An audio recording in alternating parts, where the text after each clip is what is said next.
Would you like to accelerate your personal growth and the transformation in your life? If you've been feeling a little bit stuck, or the practices that you've been doing up until now are just not like moving you or moving the dial as quickly as you'd like, I'm going to share with you today 5 ways that you can use Feng Shui to really amp up the work that you are already doing on yourself.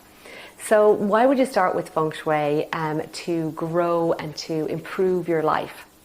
I love to think of the story of my husband. So I'm a Feng Shui expert and I've been into Feng Shui since I was 15. I've just been completely obsessed with this practice for so long. And when I met my husband originally, I went to visit his house and I walked around and I was like, he's Feng Shui this place. He hadn't admitted it. He had done Feng Shui to call in love. And when we decided and discussed Feng Shui a little bit into the journey, our relationship, he actually, we decided to move in together. He did admit, oh yeah, I did do Feng Shui. I've been into it since my 20s. And I was like, wow, like that's amazing. And of course, it's kismet that we're both in the same, industry and work together now with Feng Shui. But he came to it from the perception that, well, if your external environment is a mess, well, of course, then you're going to be a bit of a mess. So if you've been up until now doing some amazing personal development work and maybe meditating, working with, mindset and taking action and achieving goals, this is amazing. But if you're being hit like a little bit of a roadblock, or you're not getting the movement or traction that you want, I would definitely recommend looking at your external environment, because as you change your energy, the next thing that comes is changing your physical environment. And oftentimes people overlook their physical environment. So on the talking of personal development and personal growth, I actually was working with a Tony Robbins coach once. And when we were working together, she had hired me to Feng Shui her whole home, but also that meant looking at her office. So I was so fascinated to see that when we worked on her office, I was looking around the office space going like, well, where's your Tony books? Where's like the King of Personal Growth and Personal Development books? Where is it? And she was like, they're like all scattered around the house. So her office was the place where she really wanted to focus on, and we reset up her office to be in a better power position, in terms of like where she was working from. So I would definitely recommend you looking at the environment that you spend your time doing your personal development and getting the books that you use around you in that area and creating a space for it, a dedicated space for it. It was so interesting because all we had to do with her was we shifted her desk around to get her into her power position and moved the Tony and her other personal development books into her workspace. And she got rid of a lot of books that were not associated with her then career. She had been a chef in the past and she'd all these cookery books that were in her office. I was like, no, time to move them out. And the cookery books are going to be definitely relevant for the kitchen where you're going to be doing the cooking, or maybe in your living room where you want to be like exploring recipes. So for her, it was really important that we got the information in the right place. The next thing I would say to you when it comes to using your home to support your personal development and personal growth is to look at your books. This one is just amazing because oftentimes there's certain books that'll have brought us to a certain place.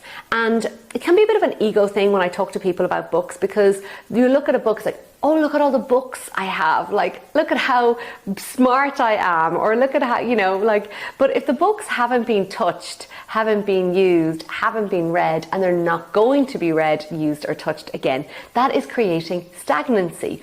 And we're talking about personal growth. We want to evolve, we want to grow, we want change.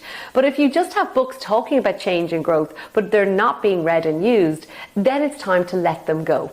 So I would highly recommend you going through your bookcase and being like, am I going to read this ever again? There'll be certain books that you're going to use as a reference point, or maybe the authors are very inspiring for you. You may have heard my previous video that in my fame and reputation area, I have a book that Richard Branson's book, and I was fortunate enough to get to spend time with him, to play tennis with him, and I totally manifested that entire trip and that whole journey.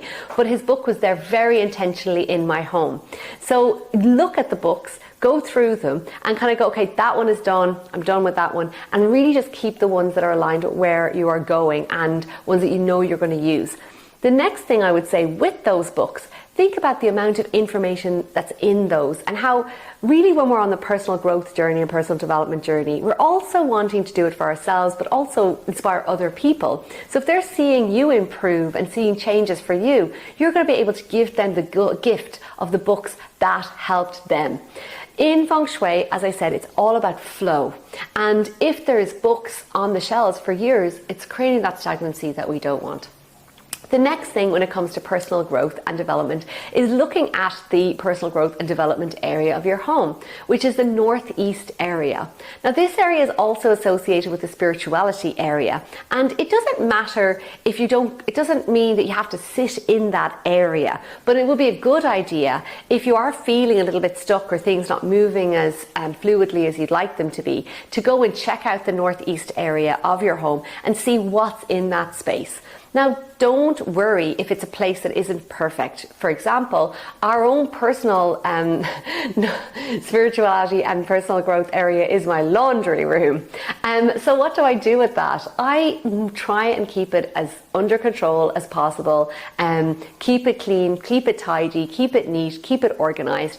And I know for sure that when it goes out of control, that my spirituality, especially my meditation practices, kind of have gone out the wall. So the house is a mirror of me. And this is really so funny because your house is often just talking to you. And I would invite you, to go around your house, and if you are feeling stuck in terms of that growth or you want to see new movement, there is a beautiful tip that people and teachers give that I love inspiring people to do, is move or remove 27 things. So 2 and 7 equals 9. 9 is a very auspicious number in Feng Shui. It's like the manifesting number. It's the fire element, the creative energy number. And when we use that energy 9, and 2 and 9 equals 7, and then you've got the 333. So it's a little bit of numerology there with the idea of birth, death, and rebirth and change.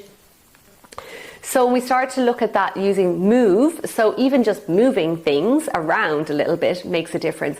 But I would inspire, go the step further to remove 27 things, because, we overlook things in our journey and we may be consistently decluttering, but we're always going to be evolving and growing. So some things that may have kind of got the, oh, I'll keep that, I want to keep that now, we'll get the, oh, actually, I've moved on from that. And it's a very, very good practice to kind of keep that in mind, the 27 things.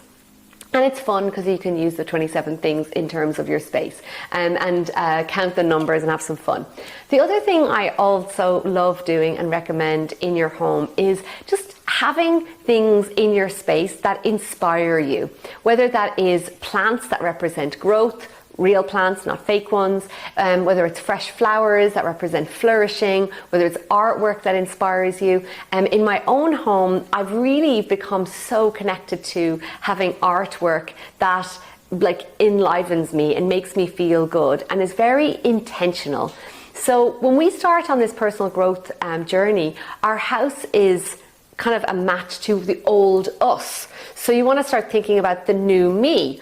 And what's the new version of you? What's the version you're growing into? What's the version you are evolving into? And have the art, have the images, have your home represent that. And in my home, I have this sign up here in my office, and it says, "Today is going to be an amazing day." And, it's like setting our space up, setting our home up, setting ourselves up and our intentions for what it is that we're going to experience in our day. So I love having little affirmations around the space. And, it's also personal. Like, you mightn't like that. This is so me. Like, you can see my pattern t-shirt, my pattern.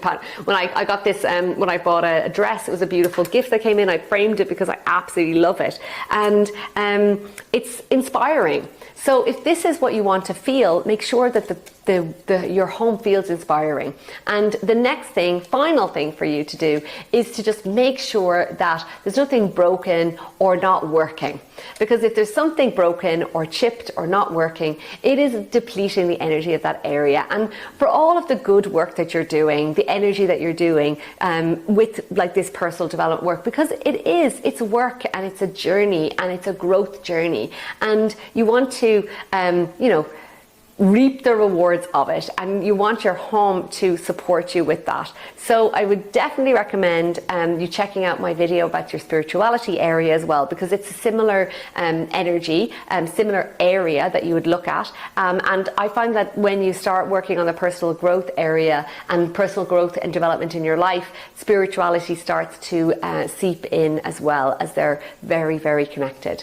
So looking forward to hearing how you get on. Enjoy revamping your home and get rid of some of those books and spreading that knowledge and wisdom out.